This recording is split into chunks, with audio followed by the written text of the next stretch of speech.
What's up guys, welcome back to my channel. Today I'm here to work with the new Morphe 35I Icy Fantasy palette and give you guys a review on it. A bunch of you told me that you ordered this and you were really hoping that I would do 3 looks with it. So I sat down today to do 3 looks with this palette. We didn't do 3 looks with this palette today. I don't want to spoil the rest of the video for you guys, but we ran into some trouble.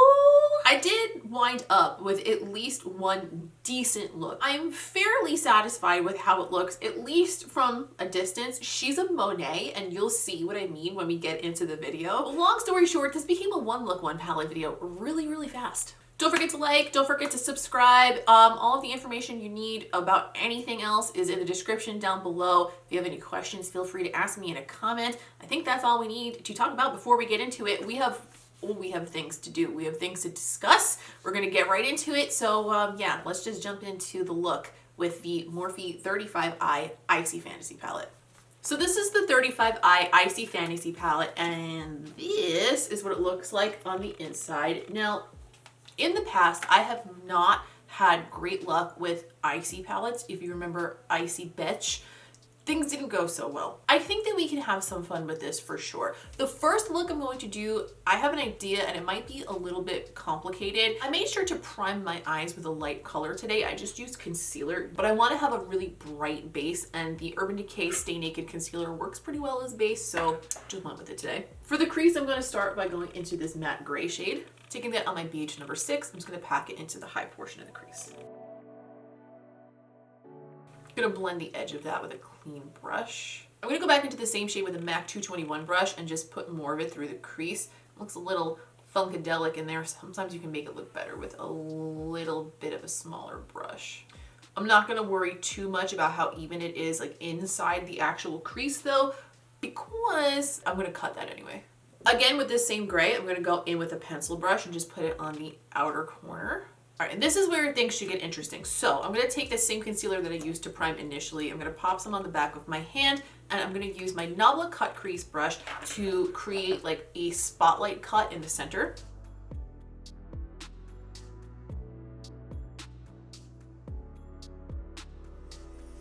I'm going to dab the edges of that with my finger to blend it a bit. I think this is going to require the use of some small brushes. So I'm starting with the NABLA Lash Line Smudger. I'm going to begin by going into this very pale pink shade. It looks a little dusty on the brush, so I'm skeptical, but I'm going to use that on the very top. Or no, I'm not, because it looks like absolutely nothing. It looks like it does not exist. Okay. I'm going to try this pink instead. That's a bit better. Okay. Just edging that up against the top of that cut crease. As I'm blending that pink in, it's like taking away the gray on the corner that I'm barely touching. Right, I'm going to switch to this little Thrive Cosmetics brush, and I'm going to go into this orange and place that under the pink. Try to repair the gray, because what the fuck. I'm going to try this chartreuse greeny yellow next. See if we can get that to look cool underneath there.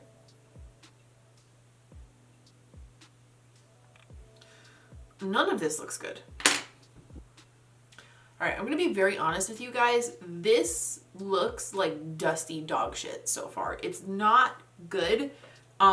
The formula is very dusty. It's very dry. I was hoping that maybe it was just the gray that was going to perform like this. Oh, that does not seem to be the case. What I am going to do, because I cannot, is I'm going to go back over this area with concealer again and just try again with some of the shimmer shades in here, like layered over one color, to see if I could get a better result, because thus far, your girl's not impressed. Okay, to try to salvage this, I'm going to take my MAC 242 brush and I'm going to go into this blue shade here. It's like a cornflower blue. If it performs, it looks like it could actually be very pretty. So I'm going to put that down in the middle.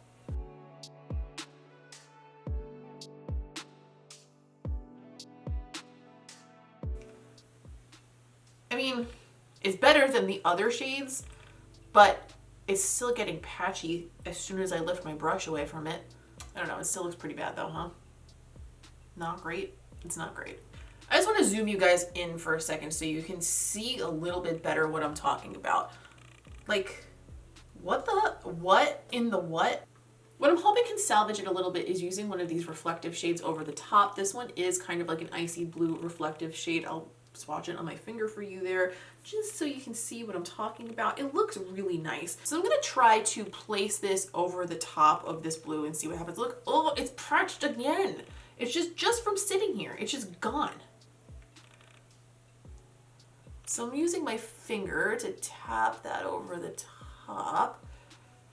I mean, that's a pretty shade and everything, but I'm putting it over a pile of crap. So it's like, is it even giving it a fair shot?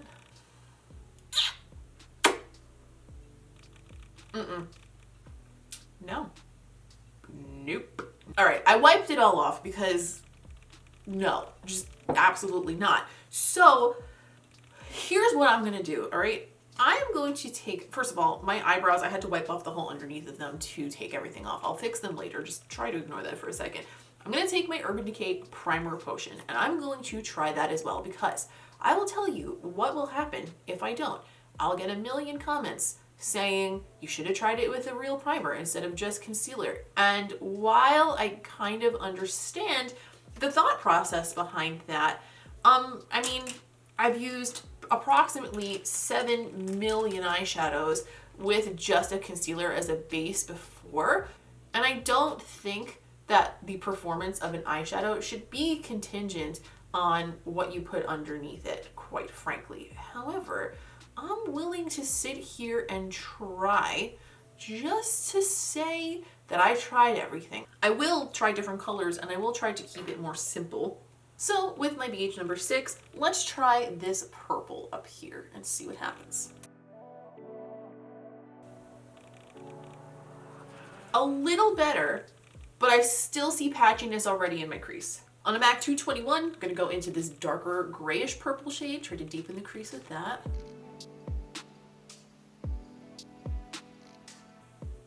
Kind of also looks like nothing. I'm gonna pop a little bit of that on the outer corner. Oh, it looks like nothing because it's dusty as hell. At least I got like a decent blend on the top half now, but the crease still looks a hot mess. I want to see how these really frosty shades work on their own. So I'm going to start with my finger and go into this one right here and see how it looks. See, wow, that's beautiful. That shade on its own without anything under it is actually gorgeous. I mean, if they sold that as a single, I would be very, very interested. I concealed and powdered, and at this point I am partially satisfied with how the lids look. I was able to get those purples to at least blend out to a place where I don't feel like they look extremely patchy. I would like to use this pencil brush to take this gray and see if we could get it to perform better, just like on the outer corner to deepen it up now that we've got like a different situation going on. That definitely looks a little better than it did before. It's still not like the best gray I've ever put in my crease, that's for sure. I'm gonna go into the cornflower blue again and see if we can get that to look okay underneath the eye. No.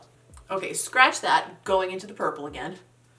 I'm gonna put that purple underneath the eye and see if we could blend that all out into at least a decent look that we can finish this off. I'm gonna brighten my waterline real quick with my Tarte Fake Away pencil. I'm gonna take a pencil brush again. I'm gonna go into that icy blue shimmer shade and I'm gonna pop that on my inner corner.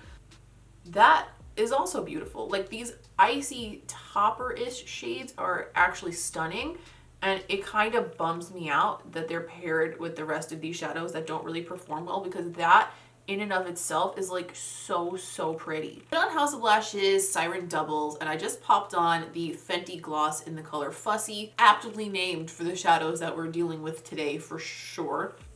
Now, right now, just looking in the mirror and looking in the monitor from here, I'm okay with how this looks. Like, I don't think it's terrible. I could wear it out for like a casual day. I wouldn't wear it to like an event or something. Even at its best, which took a lot of blending and a lot of layering and a few different tries to get to, it still doesn't look even when you look up close. Like all through here on the underside, if you can see, like the mattes are just terribly uneven and patchy. It's still freshly applied. I've only been wearing this for 15 minutes maybe. I feel kind of bad and like I'm disappointing some of you guys because this video didn't work out and that I'm not doing 3 looks with it today.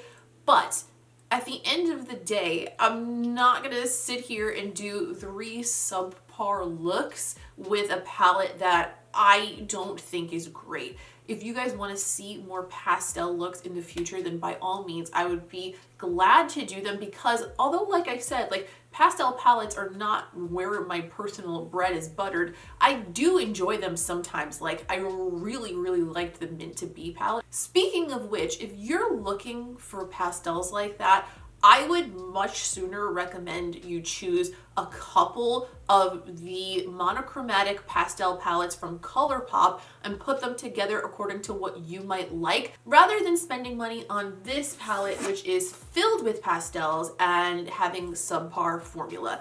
I'm kind of bummed out, honestly, I really am, because I like to take a palette that is not necessarily something that I would usually gravitate toward and find a way to make it something that I really like, and that just didn't work out today.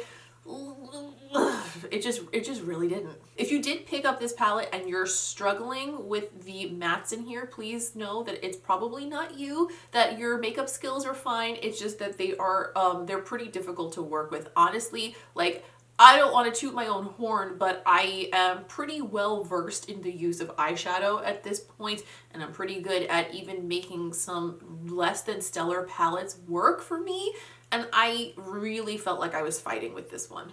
On a positive note, I just saw on Trendmood that they announced a Cherry Norvina mini palette that is filled with bright turquoises and greens and bright reds, and I am absolutely so pumped for it. It's coming out this week, so you guys should probably see that as my next video, so long as I order it and get it here in time. So just want to leave on a positive note because I genuinely hate when I do a video on a palette and it's so unusable to me that I wind up not doing 3 looks. So if you were looking forward to 3 looks with this palette, I'm so sorry. I hope that if you did pick it up, that maybe you have better luck with it than I did. Maybe you like it more than I did. And if you did, that's totally fine too. I know some people get upset when somebody who they watch doesn't like a palette that they purchased or a palette that they like. It doesn't mean that there's anything wrong with you liking it. It's just that it just really, really didn't work for me. I will be back with hopefully some really fun looks with that Norvina palette once it comes. So let's get excited for that and just put this behind us. Don't forget to leave a like on this video if you did find it helpful, if maybe this helped you make a decision on whether you want this palette or not. I would really appreciate it. And also, if you're new around here, I swear to God, my looks usually work out. Maybe stick around and subscribe so you can see, because like I'd really like to prove myself again. If you want to keep up with me between these videos, I'm at Miss Quinface on Instagram, and I would love to have you over there as well. I update my stories a lot. I post a lot of more creative stuff on my feed, and yeah, it's generally a good time, and I think you'd like it. Leave me a comment down below. Let me know, did you purchase this palette? Did you have a similar experience? Did you like it? I would love to know. If our opinions are different, no hard feelings. I always appreciate hearing what you think. I think that brings us to the end of today's video. As always, I appreciate all of you so much, and I will see you in the next one.